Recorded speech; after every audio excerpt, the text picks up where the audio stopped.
સુરતના પાંડેસરામાં 58 વર્ષીય વિશ્વનાથ પ્રસાદે બાળકે ચોકલેટ આપી સૃષ્ટિ વિરુદ્ધનું કૃત્ય આચર્યું હતું.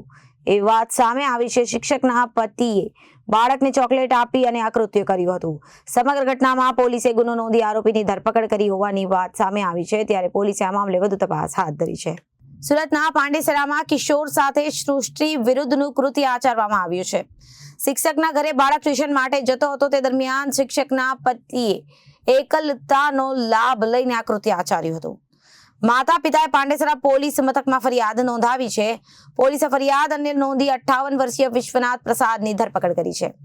બાળક ઘરે આવીને રડવા લાગ્યો અને માતા પિતાને સમગ્ર ઘટનાની જાણ કરવામાં આવી.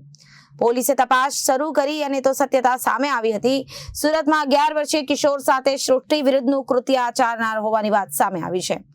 કિશોરને અસહ્ય દુખાવો થતા પિતાને વાત કરી હતી અને બાળકને સારવાર હેઠળ હોસ્પિટલમાં ખસેડવામાં આવ્યો છે. બાળકના અલગ અલગ રિપોર્ટ પણ કાઢવામાં આવ્યા છે. અને પાંડેસરા સંતોષનગર ખાતે રહેતા વિશ્વનાથ ચુનીલાલ પ્રસાદ પત્ની ઘરે ટ્યુશન ક્લાસીસ ચલાવે છે. ધોરણ 4 માં અભ્યાસ કરતો 10 વર્ષનો બાળક શિક્ષિકાના ઘરે ટ્યુશન માટે જતો હતો. તે 24મી એપ્રિલના રોજ સવારે 7:30 વાગ્યાના અરસામાં બાળક શિક્ષિકાના ઘરે જઈ રમતો હતો.